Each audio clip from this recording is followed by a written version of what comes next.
자, 오늘 말씀 우리가 읽었습니다.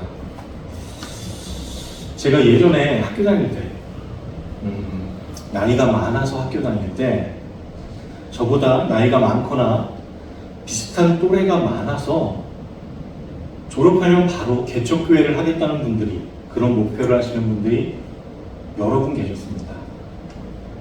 그 중에서도 제가 얼굴은 잘 알지 못하는 분이 계셨는데, 그러니까 몇 번 뵙지 못해서 우리과 한 분과 친해서 가끔 오시는 분이 있어요. 그러니까 뭐 도강식을 이렇게 같이 옆에 듣는 거죠. 그리고 뭐 그분하고 점심도 같이 먹고 하는 걸 보기는 봤는데 뭐 친해질 기회도 없었습니다. 그런데 그분이 졸업하기 전에 교회를 시작한다고 이제 땅을 보시고 다니고, 그러다가 임대상가를 보시기도 하고, 그런 전도사님이 계셨습니다. 그분 옆에서 자기가 이제 어느 지역에서 어떤 교회를 하고 싶다라고 얘기를 하는 걸 가만히 듣다가 보니까 감리교이신 거예요. 제가 몰랐습니다. 그래서 궁금해서 여쭤봤습니다. 믿음이나 구원이나 하나님을 선택할 수 있습니까? 그분의 말씀은 하나님이 손을 아무리 내밀고 계셔도 우리가 잡지 않으면 안 된다. 그래서 그것이 장점이다.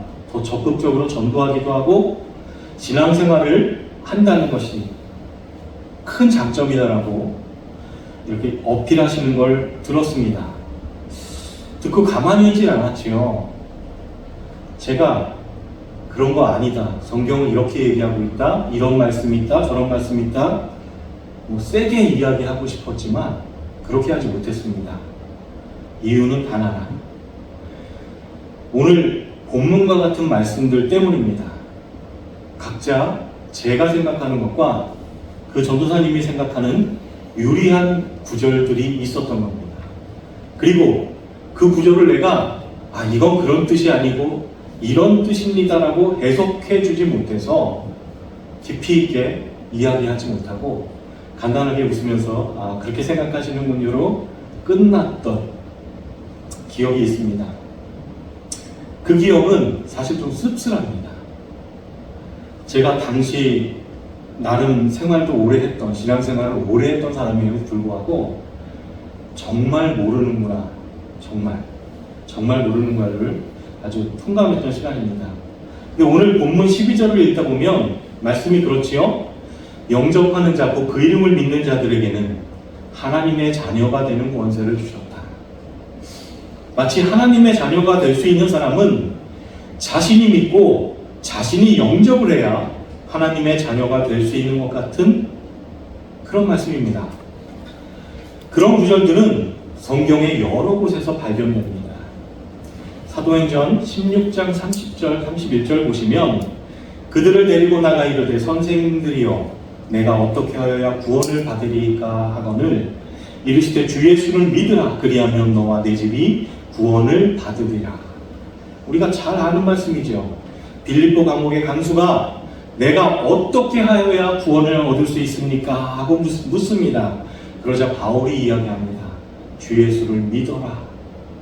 그리하면 너와 내 집이 구원을 얻는다. 여기서도 마치 죄인이 신자가 되기 위해서는 스스로 믿고 영접을 하는 행위를 해야만 신자가 될 수 있는 것처럼 보입니다. 계시록 말씀 하나 더 보시겠습니다. 3장 20절 볼지어다 내가 문 밖에 서서 두드리노니 누구든지 내 음성을 듣고 문을 열면 내가 그에게로 들어가 그와 더불어 먹고 그는 나와 더불어 먹으리라. 여러분 잘 아시는, 우리 젊은 분들은 모르실 수 있는데 우리 옛날 분들은 다 아는, 자주 걸려있던 그림입니다. 여기서도 문을 여는 주체가 하나님이, 예수님이 열어주세요 하는 것 같고 인간 쪽에서 열어줘야만 하는 것 같은 그런 모습 아닙니까? 그 그림을 보시고 만약에 정말 그런 것 같은데 이렇게 생각되시는 분들이 있다면, 그렇다면 우리는 구원의 방법에 대해서 다시 한번 고민해 봐야 합니다. 만일 인간이 자신의 구원의 보탬이 될 수 있을 만한 어떠한 행함의 여지가 남아있다면, 인간이 구원에 스스로 도달할 수 있는 방법을 알고 열심히 실천해서 구원에 도달할 수 있다면 예수님께서 굳이 십자가를 지시고 죽으셔야 합니까? 그럴 필요가 없지 않습니까? 이거는 구원의 방법을 달리하지 않으신 것이 이상하십니다. 인간들 곁에서 오래오래 사시면서 잘 가르치시면 되지 않겠습니까? 만일 인간 속에 가르침이나 경고로 하나님의 뜻에 맞는 삶을 살 수 있는 힘이 조금이라도 남아있다면 주님께서 수십 년을 인간들 속에서 사시면서 땀 흘리시고 노력해서라도 가르치시면 인간들이 변화되고 스스로 구원으로 향하지 않겠습니까? 주입식 교육이든 체험식 교육이든 몰입 교육이든 개별 맞춤형 교육이든 아니면 극단의 체벌 방식의 교육을 써서라도 교육하면 구원으로 향해서 인간들이 가지 않겠습니까? 왜 달랑 3년만 가르치시다가 그냥 죽으셨냐는 것입니다. 왜 그렇습니까? 본문 5절을 보시면 빛이 어두움에 비치되 어두움이 깨닫지 못하더라. 하나님께서 직접 이 땅에 내려오셔서 복음을 가르치셨는데 이해하는 사람이 한 사람도 없었다는 것입니다. 하나님은 그 증거로 율법을 주셨던 겁니다. 율법은 하나님께로 갈 수 있는 약도 같은 것입니다. 율법을 잘 지키며 살아가면 인간은 하나님과의 관계를 회복하고 하나님께로 갈 수 있었습니다. 그런데 인간들은 그 율법이라는 약도를 보고도 하나님께 찾아갈 수 있는 능력이 없었습니다. 아무것도 하지 못하는 인간을 향해 결국 하나님은 인간 세상에서 하나님께로 직접 올 수 있는 다리를 놓아주십니다. 그게 바로 예수 그리스도의 십자가입니다. 죄인들은 그 십자가를 믿고서 하나님께로 갈 수 있게 된 것입니다. 9절부터 11절을 보시면 참빛 곧 세상에 와서 각 사람에게 비추는 빛이 있었나니 그가 세상에 계셨으며 세상은 그로 말미암아 지은 바 되었으되 세상이 그를 알지 못하였고 자기 땅에 오매 자기 백성이 영접하지 아니하였으나 여기 보시면 분명히 예수님께서 이 땅에 오셨는데 사람들이 알아보지도 못하고 깨닫지도 못했고 자기 백성도 영접하지 않았다고 나오고 있습니다. 그리고 바로 12절로 가시면 이렇게 이어져 납니다. 그렇게 모든 자들이 알아볼 수도 없었고 영접할 수도 없었는데 그분을 알아보고 영접하는 자들이 나타났다. 어떻게 나타났다는 것입니까? 에 대해서 설명하는 구절이 13절과 14절로 이어지고 있습니다. 주님을 영접하는 자들이 나타나게 되었는데 그들은 혈통으로나 육적으로나 사람의 뜻으로 영접나지 않고 하나님께로부터 난 자들이라고 그렇게 이야기하고 있습니다. 그것을 은혜라고 한다. 이것이 14절 말씀입니다. 에베소서 1장 4절부터 5절까지의 말씀을 보시면 곧 창세전에 그리스도 안에서 우리를 택하사 우리로 사랑 안에서 그 앞에 거룩하고 흠이 없게 하시려고 그 기쁘신 뜻대로 우리를 예정하사 예수 그리스도로 말미암아 자기의 아들들이 되게 하셨으니 우리 한 장 더 보시겠습니다. 에베소서 2장 3절 그리고 8절 9절 말씀입니다. 전에 우리도 다 그 가운데서 우리 육체의 욕심을 따라 지내며 육체와 마음에 원하는 것을 하여 다른 이들과 같이 본질상 진노의 자녀였더니 너희가 그 은혜를 인하여 믿음으로 말미암아 구원을 얻었나니 이것이 너희에게서 난 것이 아니요 하나님의 선물이라. 행위에서 난 것이 아니니 이는 누구든지 자랑치 못하게 함이니라. 하나님의 구원은 은혜로 말미암은 것이지 우리들의 행위에 근거한 것이 아니라는 것입니다. 그리고 구원을 얻은 후에 하나님이 요구하시는 삶은 내가 잘 살지 못해도 하나님이 원하시는 대로 살지 못해도 중도에 탈락되거나 구원이 변경되는 경우는 없습니다. 그런데도 우리가 아니야 내가 할 수 있어 내가 구원을 쟁취할 거야 난 뭐든지 가능해라고 하신다면 여러분, 하나님께서 요구하시는 성도의 완전함으로 가기 위해 하나님께서 우리에게 하라고 하신 것은 하나님의 수준에서 우리에게 하라고 하신 명령입니다. 마태복음 5장에 보시면 마태복음 5장 27절부터 제가 말씀드립니다. 또 간음하지 말라 말합니다. 그리고 덧붙는 말이 여자를 보고 음욕을 품는 자마다 마음에 이미 간음하였다 말하고 있습니다. 그 다음에 오른 눈이 너를 실족해 하거든 그걸 빼어버리라. 그래야 지옥에 던지우지 않는다. 오른손이 너를 실족해 하면 찍어내버려라. 그게 지옥에 던지우지 않는 것에 더 유익하니라 하고 말하고 있습니다.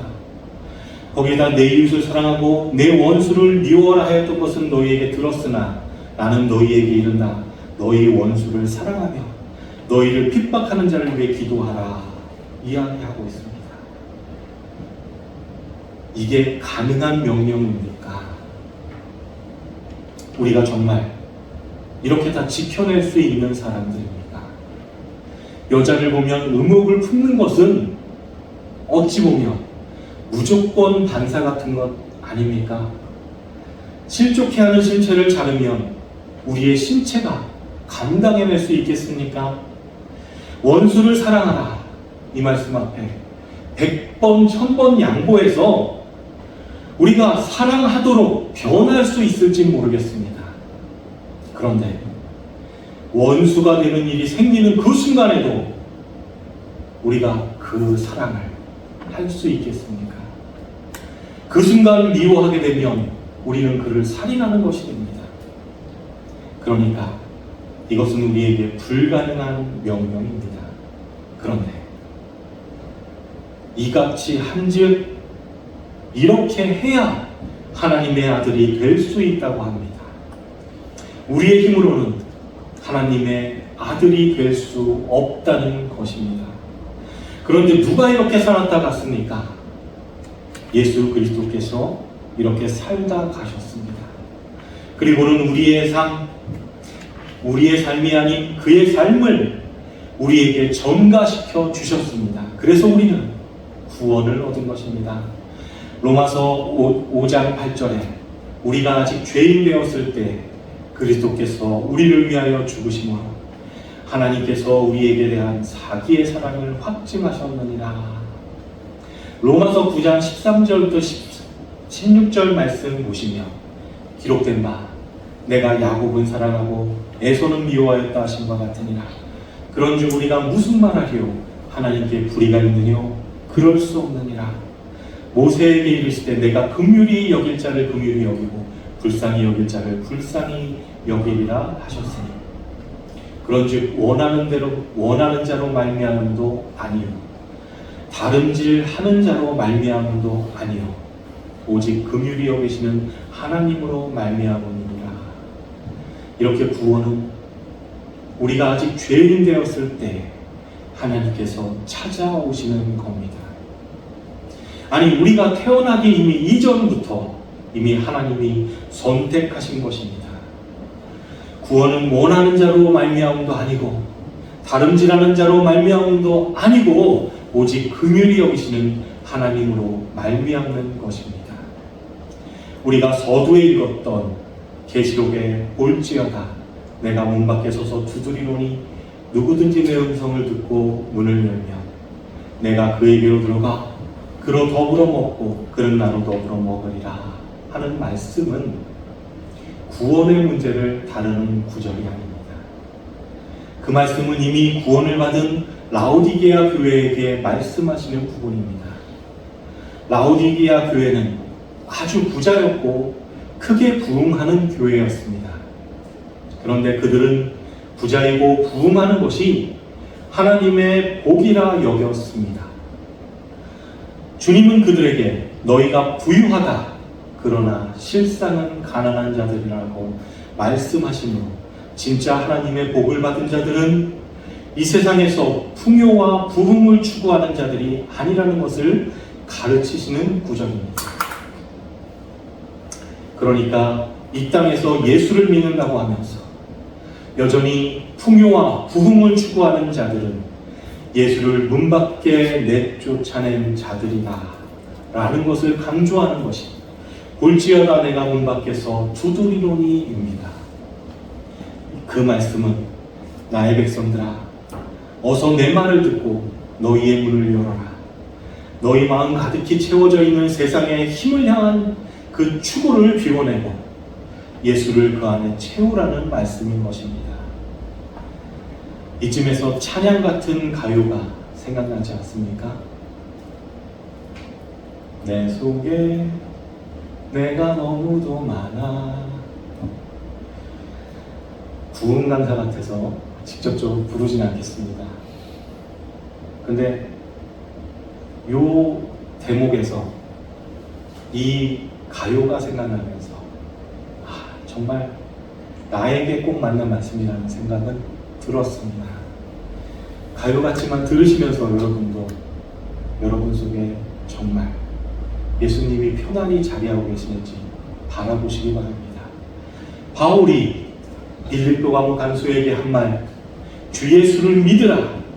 그리하면 너와 내 집이 구원을 얻으리라 하는 말씀도 우리 죄인들이 이 땅에서 구원을 얻을 수 있는 길은 오직 예수를 믿는 길밖에 없다는 구원에 있어서의 믿음의 필요성과 유일성을 가르치는 것이지 구원의 방법을 제시하여 선택을 강요하는 내용이 아닌 것입니다. 그러니까 그 모든 구절들은 하나님의 은혜로 눈을 떠서 예수 그리스도를 보게 된 이후에 그 눈을 뜬 사람들이 나오게 되는 동의와 공감과 협조와 순종을 나열한 것이지. 어서 예수를 믿어라. 그래야만 너희에게 영원한 생명을 쟁취할 수 있다라고 요구하는 것이 아니라는 것입니다. 제가 서두에 말씀드린 감리교 전도사님과의 대화 시 이렇게 말씀드릴 수 있었으면 참 좋았겠다는 생각을 했습니다. 결과는 달라졌을까는 미지수입니다. 아무튼 몰라서 잘 얘기하지 못한 것에 대한 안타까움은 지금도 있습니다. 본문 14절 말씀이 육신이 되어 우리 가운데 거하심에 우리가 그 영광을 보니 아버지의 독생자의 영광이요 은혜와 진리가 충만하더라. 이 말씀 앞에서는 빛이 왔는데 그 빛을 전혀 알아보지도 못했던 사람들이 하나님의 은혜를 입어 육신이 된 말씀 예수 그리스도를 알아보게 되었다는 것입니다. 구원은 그렇게 하나님의 전적인 은혜로 우리에게 주어지게 되는 것입니다.